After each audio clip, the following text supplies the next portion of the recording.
Feliz sábado a todos, novamente. Estamos contentes, felizes. Foi lindo, né? Me senti no céu, realmente já louvando a Deus na presença dos anjos. Foi muito sublime e à tarde vamos ter vários outros hinos que nós ensaiamos. Vai ser com certeza um momento ímpar à tarde, de confissões, tá? Que o Espírito Santo vai estar se movendo fortemente, que tenho certeza, tá? De contrição e de união, tá? E nesse momento vamos abrir a palavra de Deus com o título A Glória Progressiva do Adventismo. Levanta-te e resplandece. Vamos cantar só o primeiro verso? Levanta-te, resplandece, porque já vem a tua luz e a glória do Senhor sobre ti. Aí fala, porque eis que as trevas cobriram a terra, mas sobre ti virá o Senhor surgindo. Amém? E a palavra de Deus vai surgir nesse momento. Nós queremos viver por toda a palavra que sai da boca de Deus. Nós vamos aqui não pregar nenhuma invenção humana, nenhuma teoria, mas pura palavra de Deus, e que Deus me repreenda e me corrija. Eu tenho orado isso, se eu estou ensinando alguma coisa que é heresia, que é errado. Levanta-te e resplandece, porque já vem a tua luz. E nós vamos ver a glória progressiva do Adventismo. É como essa luz agora, de uma cor, mas como a aurora que vai surgindo, vai ficando várias cores. Depois laranja, depois mais claro, né? Primeiro rosado e vai mudando de cor, né? Assim também essa luz, dá para colocar ela mais amarela e mais branca, de acordo com o que dá para regular aqui, ó.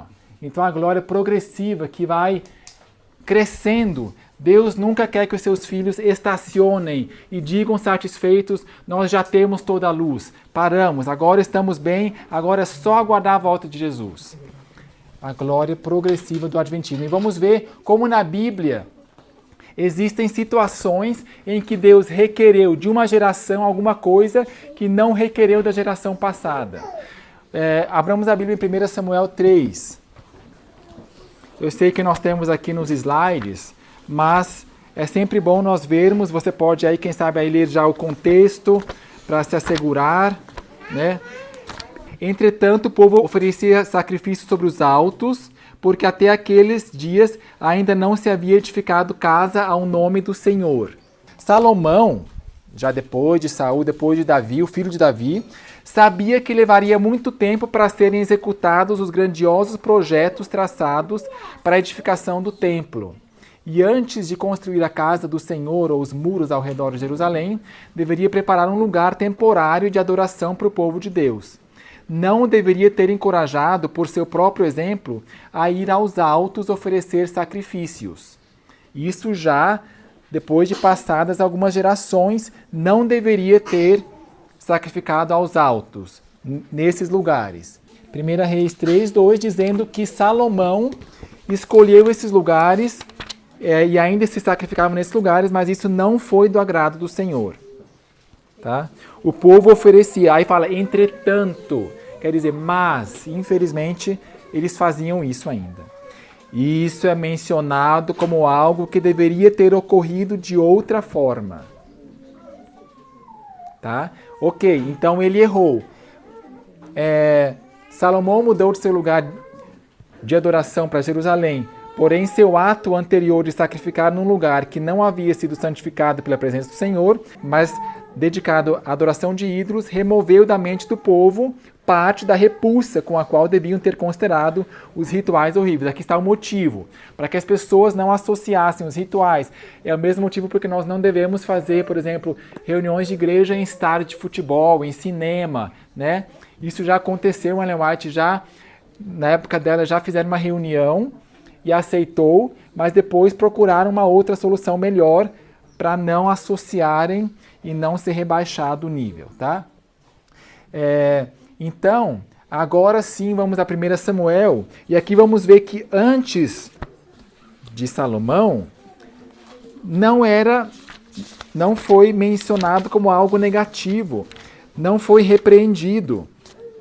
O próprio profeta Samuel, em 1 Samuel 9, verso 12, diz que essas moças que estavam acompanhando o profeta Samuel, olha sim, Saul, Samuel está aqui, e apresta-te, porque hoje veio a cidade, Samuel veio à nossa cidade, porquanto o povo tem hoje sacrifício no alto. Então Samuel, o profeta Samuel, fazia sacrifícios no alto, e Deus não o repreendeu, né? Quem olhava para o profeta Samuel, que desde criança, né, tinha crescido, eis-me aqui e tal, servo do Senhor, poderia ter dito, então é certo adorar nos altos, porque Samuel está fazendo, Deus não repreendeu, então, porém, depois foi repreendido, foi algo negativo. E aqui está a explicação, por que no começo ali era aceito. Não havendo trabalhos ministeriais no tabernáculo, os sacrifícios eram naquele tempo oferecidos em outra parte, e as cidades dos sacerdotes e levitas, onde o povo acorria a receber a instrução, foram escolhidas para este fim. Os pontos mais altos nessas cidades eram usualmente escolhidos como lugar do sacrifício, e daí os serem chamados de lugares altos. Tá? Portanto, não tinha trabalhos ministeriais no tabernáculo. Por isso, então, era aceitável. Deus não repreendeu, né? Mesmo que outras nações faziam também algo parecido, mas depois, então, foi encontrada uma solução melhor. Tá? Resumindo, esse bloco, lugares altos, o que era aceitável nos dias de Samuel, era condenável nos dias de Salomão. Tá? Nós vemos uma progressão aí. Outra coisa, agora, na época de Davi, no meio, entre Saul e Salomão está Davi, né? O profeta Natã, quando Davi pecou, foi lá repreender a Davi, né? Tu és o homem. Ele repreendeu pelo adultério. Tu és o homem que matou, né? Que adulterou, mas não repreendeu a Davi por ter poligamia, por ter mais de uma mulher. Abigail, Mical, corrige sua vida aí, porque, né? É pecado. Não. Ele não falou de ter muitas mulheres, mas ele falou da questão específica, adultério e homicídio. Deus tinha instruído o povo de Deus quanto a mulheres, especialmente os reis, que não devem multiplicar para si reis? Sim, e hoje em dia nós progredimos já e é totalmente inaceitável poligamia. Mas lá não foi repreendido por isso. Tá? Então aqui, novamente, nós vemos que nos tempos antigos Deus tolerava essas coisas. Outra coisa, os 3 visitantes de Abraão não repreenderam por ter escravos, né? E também poligamia. Não falaram, olha, corrige sua vida, melhora para Deus te aceitar, vamos lá crescer, né? Você já está idoso. Não. O que ele aceitava antes, depois, hoje em dia, né? A escravidão é condenada pelo Senhor. Nós vemos aí uma trajetória da verdade crescendo. Outra coisa, Jesus comeu peixe. Né? Hoje em dia nós não temos o costume de comer peixe e somos instruídos a viver de alimentos vegetais. É uma progressão, é um crescimento. Por que Jesus ali condescendeu em comer peixe? Ele poderia ter dito, não, né? Reforma de saúde, soja, mas não era o tempo. Tenho muito que vos dizer, porém vós não estáis prontos. Né? Então, novamente aqui no Novo Testamento. Agora, progredindo para Lutero, né? Ele falou sobre a questão do sábado. Por que Lutero não guardou o sábado e não ensinou as pessoas a guardarem sábado? Olha só o que Lutero, isso aqui não está no Grande Conflito, mas está em outro local na história mesmo. Lutero falando, encontramos em nossos dias na Morávia um povo tolo que se autodenomina sabatistas. Eles afirmam que devemos, de acordo com os regulamentos e costumes judaicos, guardar o sábado. E talvez eles ainda, com o tempo, estabeleçam um requisito semelhante para a circuncisão. Ele está aqui denegrindo pessoas que guardavam o sábado naquela época já, a Morávia, né? Pessoas conscienciosas que já tinham avançado, mas no geral, no todo, não tinha avançado até aí. É lento, Deus quer trazer o seu povo devagar, né? Mas Deus quer que eles avancem. Mas Lutero aqui rejeitou o sábado. E vamos ver aqui, que a Ellen White comenta: aqueles que morreram antes de ser enviada luz sobre a lei de Deus e os reclamos do 4º mandamento não foram culpados do pecado de violar o sábado, o 7º dia. Interessante, né? Como Deus lida com o ser humano. Que Deus vai levando, assim como uma criança vai crescendo, né, os ensinamentos, primeiro simplifica demais, depois vai explicando mais detalhes e não quer que a criança estagne, para, não, eu já sei tudo. Algumas crianças falam isso, né? Eu já sei, mãe, pode deixar. Mas só que na sua ingenuidade acha que já sabe tudo e, porém, deve ter um crescimento, uma progressão. A Siona White diz que a reforma não terminou com Lutero, como muitos supõem. Continuará até o fim da história desse mundo. Ela mencionou isso porque Deus sabe que existem muitos luteranos que pararam aí onde parou Lutero. Ó, Lutero fazia isso? Deixa eu ver. Ah, ele fazia isso. Sábado não. Opa, então nós também não, né? Ele é a nossa referência. Mas vai continuar até o fim. Lutero teve grande obra a fazer, transmitindo a outros a luz que Deus permitira brilhar sobre ele. Contudo, não recebeu toda a luz que deveria ser dada ao mundo. Desde aquele tempo até hoje, nova luz tem estado continuamente a resplandecer sobre as Escrituras e novas verdades se têm desvendado constantemente. Não existe um patamar, queridos, em que parou. O último profeta, então aí paramos. Não pode haver isso. É luz sobre luz, crescimento, uma coisa construindo em cima da outra. Nós falamos também na outra palestra sobre a construção, que já foi posto o fundamento, e aí, como sabem os edificadores, vamos construindo, né? E na construção existe a fase agora do acabamento. Um pouco antes da volta de Jesus, Deus quer ver a noiva pronta já, né? Num casamento, né? Amanhã nós vamos ter um casamento. O mais importante é a roupa, né, da noiva, para estar bem vestida, tá? Ela está coberta do frio, né? Já fez mais frio agora. Mas e o buquê? Daniel, não, buquê não é importante. O importante é a roupa. Para de falar em flor, em buquê. Roupa é o mais importante. Gente, se ela já está vestida, então agora, né, pode colocar em cima a flor, né? Nós podemos falar de progressão, de avançar, se nós construímos em cima do que já foi dado. As bases, o fundamento, justiça pela fé, os pilares, as colunas. Temos que estar construindo em cima, mas não nos restringir a isto. Agora, depois de Lutero, veio Guilherme Miller, né? A época do Advento, 1840, ali ele começou a pregar, mas ele também não aceitou o sábado. Gente, Guilherme Miller, o instrumento de Deus, não aceitou o sábado. O que a profetisa tem a dizer sobre isso? Deus permitiu-lhe cair sob o poder de Satanás, o domínio da morte, e escondeu na sepultura, afastando-o daqueles que o estavam constantemente desviando. Tinha gente, no seu ouvido, desviando da verdade. Moisés errou quando estava prestes a entrar na terra prometida. Assim também, como Moisés errou, eu vi que Guilherme Miller errou quando devia logo entrar na Canaã celestial, um pouco antes, né? Em permitir que sua influência fosse contra a verdade. Outros levaram-no a isso, outros darão conta por isso. Mas os anjos vigiam o precioso pó deste servo de Deus e ele ressurgirá ao som da última trombeta. Amém?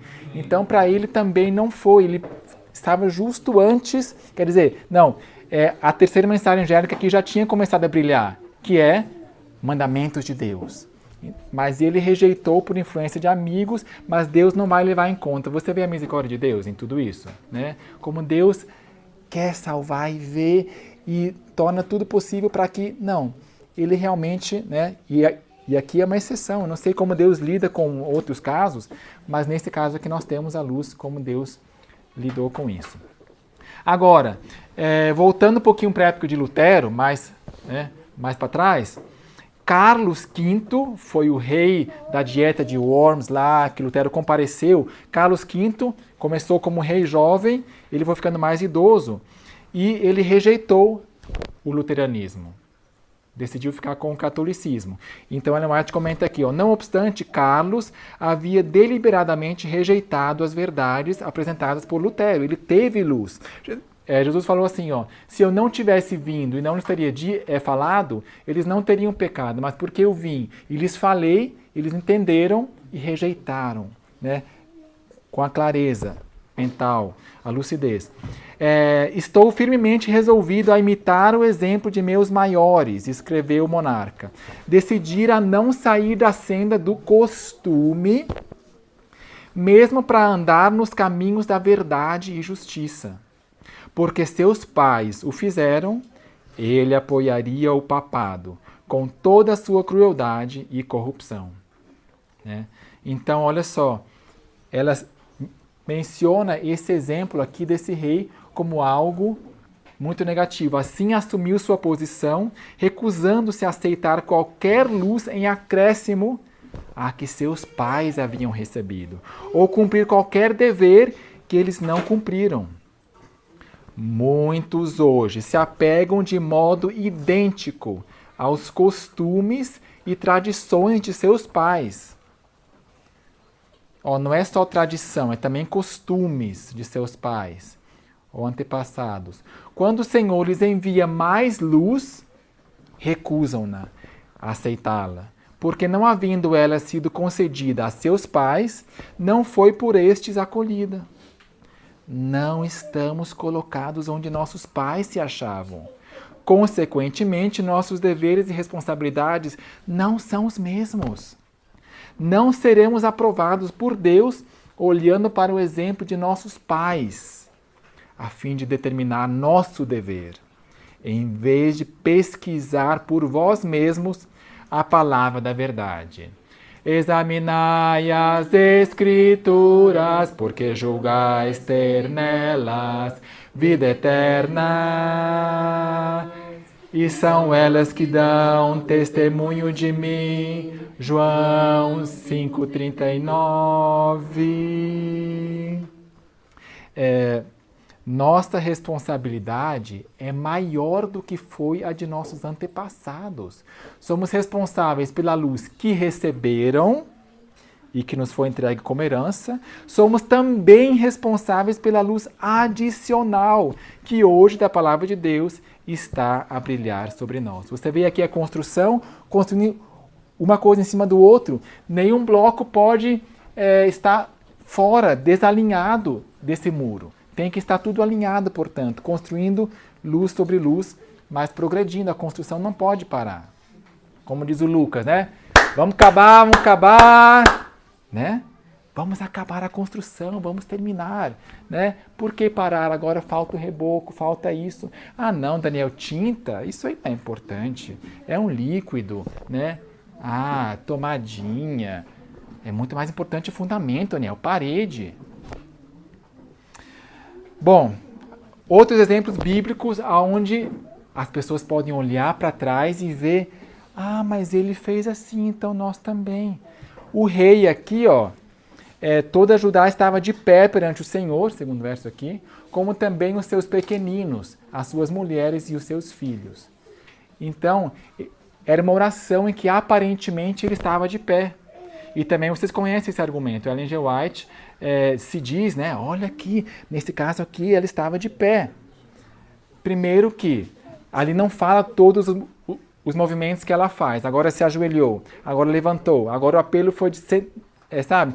A pessoa que estava escrevendo lá estava estenografando, então tem que escrever rápido essas coisinhas. Se sentou, levantou, né? É secundário. E mesmo se tivesse orado de pé, em público, a senhora White, né, isso não serve, porque nós vimos que, se está claro, se ela ensinou, por exemplo, que em todo culto, público ou particular, nós temos o dever de nos ajoelhar, esse é o ensino. Se ela chegou, ou mesmo se ela errou, se ela se equivocou pela circunstância, já começou a orar, sabe, foi pega de surpresa, né? Nós não podemos usar isso como argumento, mas o ensino está escrito. Existe aqui a situação de Uda também, que ilustra isto. E mesmo Ellen G. White teve uma progressão, um crescimento que Deus foi dando, não porque ela, né, escrevesse da sua opinião, agora eu entendo, agora eu vou escrever. Mas porque Deus via, agora pode dar essa luz, porque eles estão mais prontos, né? Por exemplo, em 1850, ele escreveu ali em cima, tá pequenininho. Nós temos a verdade, nós a conhecemos, louvado seja o Senhor. Amém? Bonito isso. Mas era 1850. Haveria nova luz depois disso? Claro, saúde, por exemplo, 1863, a visão sobre saúde, aqui eles ainda comiam carne de porco, ou pelo menos aceitavam, não repreendia a pessoa que comia. Não era uma luz, mas ela tinha dito, nós temos a verdade. A mesma coisa foi no fim da vida de Ellen White. Nós temos a verdade, nós a conhecemos, glória a Deus. Não quer dizer que pode haver mais verdade. Ela diz assim, verdades especiais foram adaptadas às condições das gerações, à medida que existiram. A verdade presente, que é uma prova para o povo desta geração, não era uma prova aos das gerações que longe ficaram. Então pode haver nova luz hoje que não era uma prova, que não era um assunto que a Ellen White escreveu, mas que agora em nossas gerações, lembra aquela frase que ela falou que a reforma não terminou, mas continuará até o fim, não continuará até faltando 150 anos para o fim. Vamos ler novamente. Verdades especiais foram adaptadas às condições das gerações à medida que existiram. A verdade presente, que é uma prova para o povo desta geração, não era prova aos das gerações que longe ficaram. Segundo Testemunhos para a Igreja. Agora, há muitas verdades preciosas contidas na palavra de Deus, mas é a verdade presente que o rebanho necessita agora. E vocês viram que esse termo, verdade presente, é um termo que vai andando, por isso verdade presente. Não é verdade reformada, não, mas é presente, dá um senso de tempo. A verdade presente que o rebanho necessita agora. Tenho visto o perigo de os mensageiros se afastarem dos importantes pontos da verdade presente para se demorarem em assuntos que não são de molde a unir o rebanho e santificar a alma. Satanás tirará disto toda a vantagem possível para prejudicar a causa. Então, quando foi escrito isto, primeiros escritos, década de 50, eles tinham a verdade, sim, mas não tinham a verdade adicional que viria uma década mais tarde, que seria a reforma de saúde, por exemplo. Né? Então, e muitos pegam só esse parágrafo, mas vejam o que diz antes, olha só. Por que ela escreveu isso? Via a necessidade dos mensageiros, aqui é um parágrafo antes, especialmente vigiar e conter todo o fanatismo, onde quer que o vejam surgir. Satanás está fazendo pressão por todos os lados e a menos que vigiemos e tenhamos os olhos abertos para os seus enganos e laços, lançando nós mão de toda a armadura de Deus, os dardos inflamados do maligno nos atingirão. Então, é sempre bom sabermos o contexto, porque ela escreveu isso, o que tinha em mente, né? Assim como quando tem a crise de Kellogg, é bom saber, Kellogg cria nisso a carta Baker. Ah, tá, ele cria nisso, ele estava lendo aquilo, então agora faz mais sentido o que está escrito sobre ele. Não só pegar um parágrafo ali isolado que mais se encaixa. E aí depois desse parágrafo continua assim, né?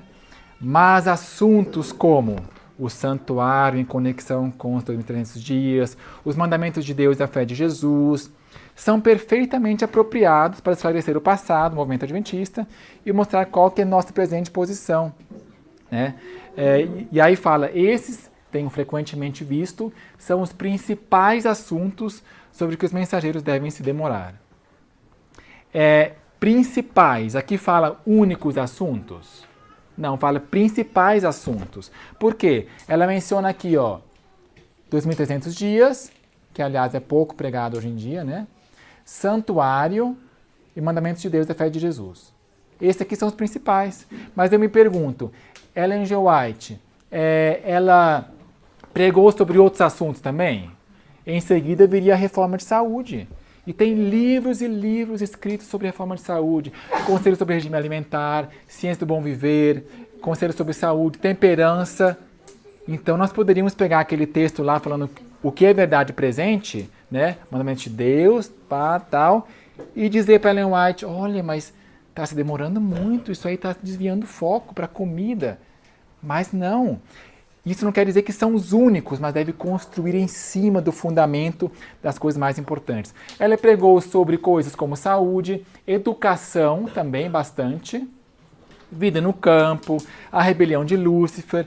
Tudo isso aí são coisas que indiretamente tem a ver com, né, a lei de Deus, mandamentos, mas a divindade, como é Deus, que é não derivado, vida não emprestada, o Espírito Santo é uma pessoa, foi dado mais para frente, porque aí viu que já estava mais pronta as pessoas, foi dando. Por isso que ela viveu muito tempo para ver se, né, como manejar instituições.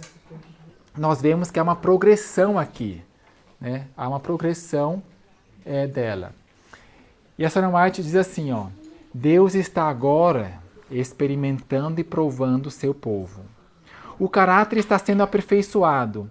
Os anjos estão pesando o valor moral e mantendo fiel relatório de todos os atos dos filhos dos homens. Entre o povo professo de Deus, há corações corruptos, serão, porém, experimentados e provados. Aquele que lê o coração de todos trará à luz as coisas ocultas das trevas, onde muitas vezes menos se suspeita, para que aquelas pedras de tropeço que têm prejudicado o progresso da verdade sejam removidas, e Deus tem um povo puro e santo para declarar seus estatutos e juízos. Na mensagem de Minneapolis, Deus escolheu instrumentos imperfeitos, né? Jones tinha dificuldades com a língua. Ele fazia umas provocações e Ellen White falou em outro lugar lá, menos Jones, é menos afiada a língua. Não tão afiada a língua, né? E depois eles se apostataram, mas mesmo antes eles tinham um ar certo, ou pelo menos aparentemente, de provocação. Escrevendo artigos, o livretinho, o Evangelho no livro de Gálatas e a lei era um debate, e a Ellen White lamentou a situação também. Porém, Deus estava experimentando e provando o seu povo para ver se as pessoas iriam se focar no instrumento ou se iriam examinar as Escrituras para ver se corresponde à verdade ou não. Onde muitas vezes menos se suspeita, longe da hierarquia de Battle Creek, do outro lado do continente. 2 jovenzinhos ali, para que aquelas pedras de tropeço que têm prejudicado o progresso da verdade, sejam removidas.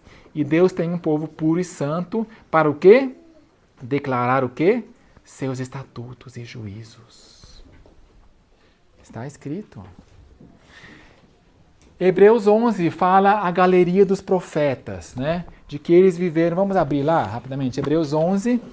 Nós vamos ler a partir do verso 39. E todos estes, embora tendo recebido bom testemunho pela fé, contudo não alcançaram a promessa, visto que Deus provera alguma coisa melhor a nosso respeito, para que eles, sem nós, não fossem aperfeiçoados. Mas como assim, Daniel? Esses profetas não eram perfeitos? É porque é uma concepção de perfeição dinâmica para provar que se Davi tivesse toda a luz, por exemplo, sobre a poligamia, a questão de que não é o melhor caminho, se ele estivesse na situação melhor em que não havia tantas mulheres como havia naquela época, ele teria guardado essa lei, né? Da questão da poligamia. Se Lutero tivesse a luz que nós temos hoje, ele teria guardado o sábado. Então é nesse sentido que nós vamos aperfeiçoar Lutero, que é um exemplo que a gente entende bem, né? Nós vamos aperfeiçoar a causa de Lutero, porque a causa era só a Escritura, a lei é o testemunho. Mas só que nesse caso ele falhou, mas não teve toda a luz, tinha preconceitos. Mas então nós vamos provar que nós tendo toda a luz, se ele tivesse essa luz também, ele também teria seguido, né? Como eu uso uma ilustração, eu vou lá comprar cachorros, quero um cachorrinho de raça, o Husky. Vocês têm agora, qual que é a raça de vocês lá? Maremano, chique e tal, ele tem certas habilidades especiais, inteligente, e eu vou lá numa loja agora, quero um pet shop, quero também, é da raça Maremano? É aquele lá que consegue fazer pirueta, é inteligente, vai lá pegar o jornal para mim? Só que infelizmente, esse aqui está doente, ele está enfermo. Não, mas eu queria ver, faz uma demonstração para mim, ele está enfermo, ele está com pulga, mas ele põe então e ele consegue lá pegar um jornal. Então eu vejo, se ele, estando enfermo, doente, cheio de pulga, consegue fazer uma certa coisa, então ele estando saudável, vai conseguir fazer mais ainda. Essa raça é boa. Então nós aperfeiçoamos ele. E ele, então, é enxergado com perfeição, porque ele estava em condição naquele momento lá. Então, por isso que nós vamos aperfeiçoar os profetas, né? Se eles estivessem na situação em que Deus vê que dá para dar essa nova luz, eles também iriam fazer. Então existem objeções, né? Eu preguei aqui sobre a barba, no MV passado eu preguei sobre estatutos e juízos, né? Colocando fundamento, porque que é importante nós guardarmos tudo que está na palavra de Deus e que Deus mesmo não cancelou, que Deus mesmo não falou, olha, isso aqui passou. O que passou? São cerimônias, ritos, sombras, né? Tipos que passaram. Então, Atos 15 e o capítulo Judeus e Gentios de Atos dos Apóstolos mostra o que passou no Concílio de Jerusalém. Mas todo o resto nunca foi cancelado. Então, desde então, eu tenho pregado a questão da barba, a questão da vestimenta, né? Nós vimos ontem. Se pode usar o argumento, mas Daniel, olha só os pioneiros na época de Ellen White aqui, não usavam barba, por exemplo. O Ellen White não vestia isso ou aquilo. Ela não fazia, né? O Ellen White, ela chegou a comer manteiga, por exemplo. Então ela comia ou estava sobre a mesa, supostamente. Pode ser que não corresponda à verdade, mas ela comia e bebia leite até certa altura e não condenava taxativamente, né? Mas ela falou que viria um tempo em que também haveria progresso nesse ponto. Então nós não podemos olhar para eles. Muitos dos pioneiros que não usavam barba, por exemplo, também comiam carne. E Ellen White tinha já naquele momento a luz sobre a questão da carne, mas os pioneiros não estavam todos seguindo. A maior parte dos pastores comia carne. Inclusive o presidente da Conferência Geral, Arthur Daniels, na época de Ellen White, ainda comia carne até quase o fim da sua vida. Então nós não podemos olhar para os pioneiros como referência. Não devemos pensar, bem, temos toda a verdade, compreendemos as principais colunas da nossa fé e podemos descansar nesse conhecimento. Não devemos pensar assim. A verdade é progressiva. E precisamos andar em luz crescente. Proibido estacionar. Não há desculpas para ninguém assumir a posição de que não há mais verdades a serem reveladas e de que todas as nossas visões da Bíblia não têm qualquer. O fato de certas doutrinas terem sido consideradas como a verdade por muitos anos pelo nosso povo não é uma prova de que nossas ideias sejam infalíveis. A idade não transforma o erro em verdade e ela pode ser reexaminada. Nenhuma verdadeira doutrina terá algo a perder pela cuidadosa investigação. Tá? Não vai perder nada se a gente estudar e agora quero saber. Examinar as Escrituras. Vou examinar. Mais um texto aqui sobre luz crescente. Quando o irmão recebe nova luz sobre as Escrituras, deve expor francamente sua maneira de entender. E todo ministro deve investigar as Escrituras com um espírito de singeleza, simplicidade, sinceridade, ser franco consigo mesmo, singeleza, a fim de ver se os pontos apresentados podem ser corroborados pela palavra inspirada. É um dever nosso investigar. Para ver se pode ser corroborado com o quê? Com os costumes, com a foto lá que eu vi de Ellen White, com o que ela fazia ou não fazia, não. Com a palavra da verdade. Todo estudante deve acalentar estrita integridade. Toda inteligência deve envolver-se com reverente atenção para a revelada palavra de Deus. Será futuro. Será concedido luz e graça aos que assim obedecem a Deus. Eles verão maravilhas na lei divina. Por que será que o salmista no Salmo número 1 diz é minha meditação o dia e a noite? Aliás, essa pessoa vai prosperar, meditar na lei do Senhor. Nós temos meditado na lei do Senhor dia e noite? Então, meditam na lei de Deus. Verão maravilhas na lei de Deus. Grandes verdades que não foram ouvidas e contempladas desde quando? O dia de Pentecoste. Resplandecerão da palavra de Deus em sua pureza original. Você vê que no Pentecoste estava no ápice da questão aqui, mas Ellen White não estava no ápice. Ela disse que viria a esse ponto de voltar ao mesmo nível do Pentecoste. Aos que realmente amam a Deus, o Espírito Santo revelará verdades que desapareceram da mente e também lhes revelará verdades inteiramente novas. Uau! Glória a Deus por isso. Não é lindo isso? Não é um privilégio? Você e eu podemos descobrir novas verdades. As pessoas que realmente amam a Deus. No tempo de angústia, precisamente antes da vinda de Cristo, quero saber, os justos serão preservados pelo ministério dos anjos celestiais.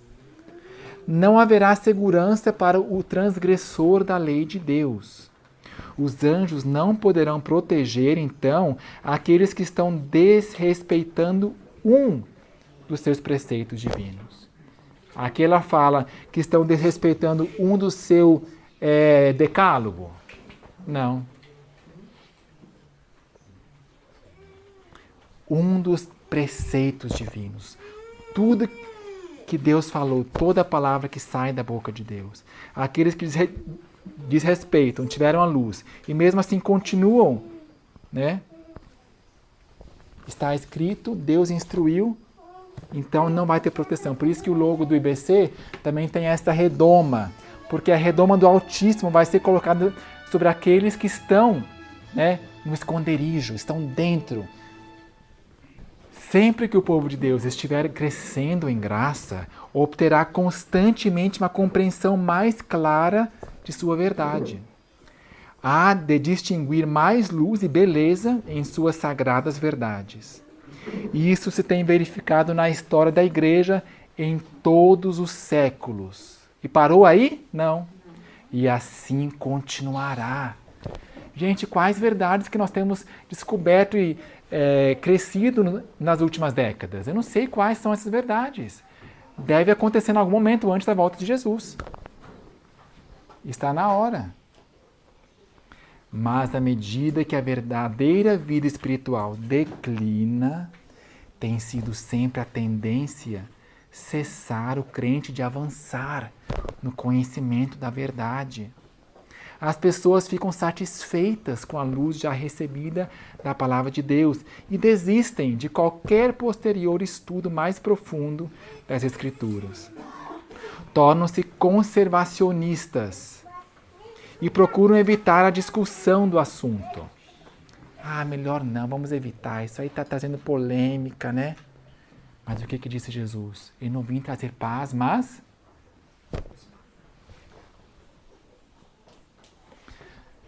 Adão e Eva persuadiram-se de que uma questão tão insignificante como fosse comer o fruto proibido não poderia resultar em tão terríveis consequências como as de que Deus os avisara. Né? Deixar esse ou aquele preceito, né? É tão pequeno que Deus falou, isso aí acho que não vai, né? Não pode ser. Foi isso que aconteceu. Eles pecaram, comeram do fruto e depois veio todo o fardo de consequências que nos tem atormentado até hoje. Queridos, a reforma não terminou com Lutero, como muitos supõem. Continuará até o fim da história desse mundo. Tá? E eu então acrescento por extensão, a reforma não terminou com Ellen G. White, como muitos supõem, continuará até o fim da história desse mundo. A mensagem do terceiro anjo não será compreendida e a luz que iluminará a terra com sua glória será chamada de falsa luz. Profecia, isso vai acontecer. Falsa luz, aquele Espírito Santo caiu, mas os outros falsa luz. Por quem? Quem que vai rejeitar e achar que é fanatismo alguma coisa? São os não adventistas? São os adventistas dali a colar? Quem são? Aqueles pelos que recusam andar em sua glória progressiva.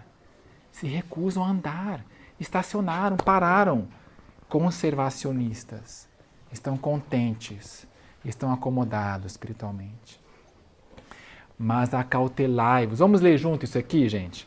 Mas acautelai-vos de rejeitar o que é verdade. Todos juntos. O grande perigo de nosso povo tem sido de confiar nos homens e tornar a carne o seu braço. Os que não têm o hábito de examinar a Bíblia por si mesmos ou de prestar as evidências, confiam nos dirigentes e aceitam as decisões que estes fazem. E assim rejeitarão muitas das próprias mensagens que Deus envia a seu povo, se esses irmãos dirigentes não as aceitarem. Em cada época há novo desenvolvimento da verdade, uma mensagem de Deus para esta geração. As velhas verdades são todas essenciais, sim, nós reafirmamos. A nova verdade não é independente da antiga, mas um desdobramento dela. Hoje de manhã tive o prazer de pregar sobre a justiça pela fé, como funciona. Mensagem fundamental, preciosa, estamos construindo em cima. Mas não deve parar aí. Elas são importantes, sim. Só compreendendo as velhas verdades é que podemos entender as novas. Uau, gente, essa frase aqui é forte. Ó. Só compreendendo as velhas verdades é que podemos entender as novas. Construção, tijolo em cima de tijolo. Quando Cristo quis expor aos discípulos a verdade em sua ressurreição, começou por Moisés e todos os profetas e explicava-lhes o que deles se achava em todas as Escrituras. Mas a luz que brilha na nova ampliação da verdade é que glorifica a velha, a coloca no seu encaixe devido, dá mais glória a ela. O homem que rejeita ou despreza a nova não possui realmente a velha. Para ele, perde seu poder vital e torna-se forma inanimada. Que advertência forte, hein? Eu penso que ninguém de nós quer que a verdade velha, a verdade antiga, se torne uma forma inanimada. Formalismo seco, sem um espírito que faz a verdade progredir, sem essa moção. E para finalizar, olha só, a mentalidade de galinha e mentalidade de águia. Nós temos o privilégio de nos preparar e lutar para fazer parte dos 144 mil. E Ellen White fala, devemos lutar com todo o poder que nos foi dado de fazer parte desse grupo. Né? No céu, pode mesmo ser que nós sejamos salvos se a gente não lutar e for empurrando com a barriga, e daí na última hora a gente pede perdão, sim, né? Porque tem que confessar e se arrepender de coração, e pode ser que afinal sejamos salvos, mas nós teremos perda eterna, se nós não progredirmos e avançamos de força em força, e pode ser que nós percamos nossa vaga de 144 mil, porque nós não fomos de força em força, nós quisemos ser conservacionistas. Espera aí, deixa eu ver primeiro, observar o que os outros vão, será que aceitou ou não, né? Então, não vai fazer parte do pelotão de elite, possivelmente. Deus vai decidir, né? Mas o fato é que nós devemos lutar para fazer parte. Isso implica que se eu não lutar, eu não vou poder fazer parte. Eu vou ter que morrer, né? Como mártir, e não vou poder fazer parte dos santos vivos que serão trasladados, do pelotão de elite que por todos os milênios da eternidade vão estar junto com Cristo, glorificando e administrando o universo e sei lá mais o que vão poder entrar no templo. A mentalidade da águia é subir, é voar mais alto, levanta-te, resplandece. A mentalidade da galinha é né? Sempre focando para baixo, onde é que está mais milho, quero comer, comer. A sanguessuga tem 2 filhas, dá e dá. Eu quero ver, né, o que tem para mim. Egoísmo está na raiz, né, do pecado, da rejeição da luz. Então, mentalidade de galinha. Qual é o mínimo que tenho que fazer para ir para o céu? Típico do ser humano, né?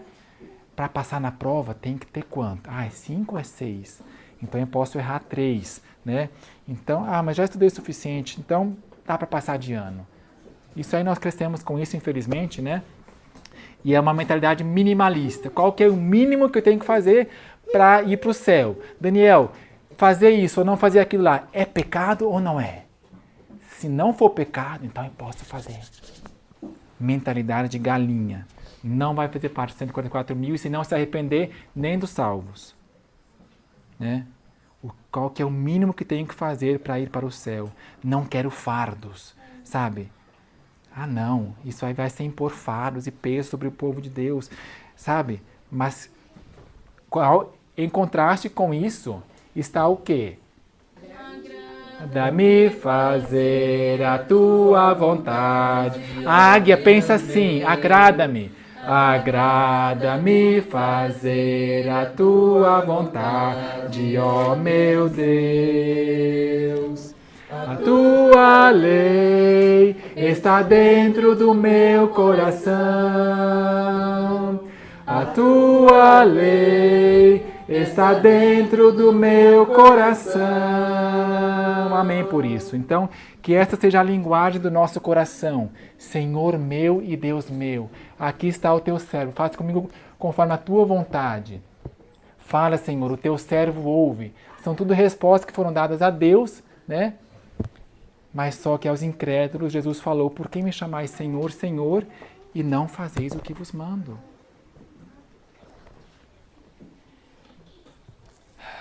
Que Deus nos abençoe a progredir, queridos, a não estacionar. Ou se você ainda não tem essa vontade de fazer a vontade de Deus, a sua lei, a sua palavra, peça uma conversão do seu espírito. Não está convertido, lamento em dizer. Precisamos da chuva temporã para que possa cair a chuva serôdia. Precisamos fazer de Deus o nosso prazer. Deleita-te no Senhor, deleita-te no Senhor, deleita-te no Senhor, e Ele satisfará os desejos do seu coração. Desejos do seu coração, os desejos do seu coração. Os desejos do teu coração, Ele satisfará. E nosso maior desejo é ir para o céu. Mas Deus vai levar pessoas para o céu que têm a sua lei no seu coração. Amém? Amém. Vamos ajoelhar e pedir a bênção de Deus? Senhor, nosso santo Deus e Pai, louvado e bendito seja o teu santo nome. Amém. Nós queremos, Senhor, nos submeter perante Ti, o grande Eu Sou. O grande Deus do universo, Senhor, e nosso Pai amado que nos ama, e queremos prestar obediência por amor, porque nós Te amamos, Te admiramos. Queremos fazer tudo que Tu propuseste para nós e programaste para nós, Senhor. Nós queremos oferecer obediência voluntária de coração. Coloque a lei em nosso coração, Senhor. Que nós encontremos prazer na Tua lei, possamos meditar nela dia e noite. Perdoa-nos, Senhor, por nossa incredulidade, por nosso coração de pedra, nossa falta de amor e pelos criticismos que estamos fazendo, na verdade, não ao carteiro, mas ao autor da carta, que és Tu, Senhor. Perdão por nossa incredulidade, por nossa morosidade em avançar. Perdão porque só agora estamos enxergando essas novas verdades da Tua Santa Palavra. Que o Espírito Santo nos conduza mais e mais, a mais verdade, a toda a verdade. Amém. Que o Espírito Santo caia sobre nós como chuva serôdia, que molde nossos corações, que umidifique a terra para que as gemas da verdade possam sair com maior facilidade, Senhor. Amém. A nossa maior necessidade, Senhor, é um revivamento e reforma e a plenitude do Espírito Santo que vai trazer todas as outras bênçãos sobre nós. Abençoe o restante desse dia. À tarde também vamos ter momentos muito solenes e lindos aqui de comunhão entre os irmãos, de fraternidade, de unidade. que possa se tornar uma realidade, Senhor, a unidade sobre a plataforma da verdade. Amém. Que o Teu Espírito Santo se mova, caminhe aqui nesses corredores aqui do IBC, e esteja dando convicção, Senhor, da Tua palavra, contrição de alma. E também até a noite, Senhor, todas as conversas que possam girar em torno de Ti, do estar escrito, ajude-nos, Senhor, a tirar os olhos do nosso semelhante ou de outros pioneiros e colocar em Ti e na Tua palavra. Tem misericórdia de nós, Senhor. Despeça-nos com a Tua paz e abençoe, portanto, todo o nosso dia, em nome de Jesus. Amém.